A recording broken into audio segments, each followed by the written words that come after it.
Whiskey Girl coming at you with more movie reviews. This is Follow That Bird. By far, nostalgia on a freaking stick for me. Because it came out a couple years before I was even born, and I've been watching it since I was a kid. I just recently showed it to my daughter. Holy crap, is this a good movie.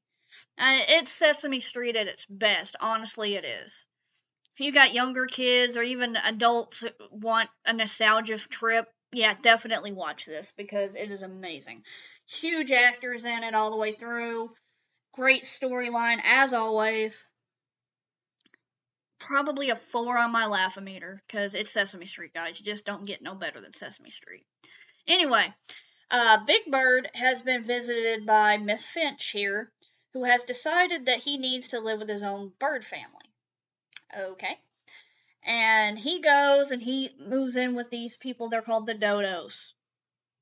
That should pretty much say it all. Just saying. And he doesn't like it, so he decides to walk back to Sesame Street. Well, people on Sesame Street don't think that's a great idea, so they decide to go out and start looking for him. And Miss Finch is looking for him.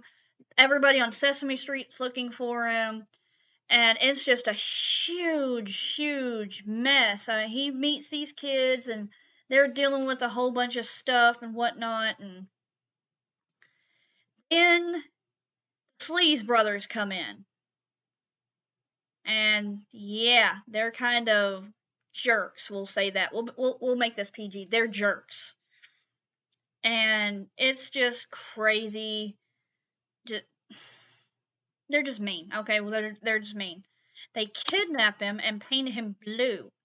So he's the bluebird. And it sucks.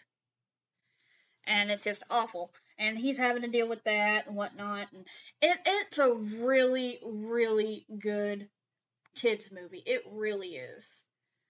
There's a lot of weird stuff out nowadays, and you wonder what your kids are watching and whatnot. And like I said, it's not just for kids, it's for adults too, because if you want a nostalgia kick, this will do it every time. But yeah, y'all let me know what you think about it down in the comments. Let me know if there's anything else y'all want me to review. Give me a like, give me a subscribe. We will see y'all later.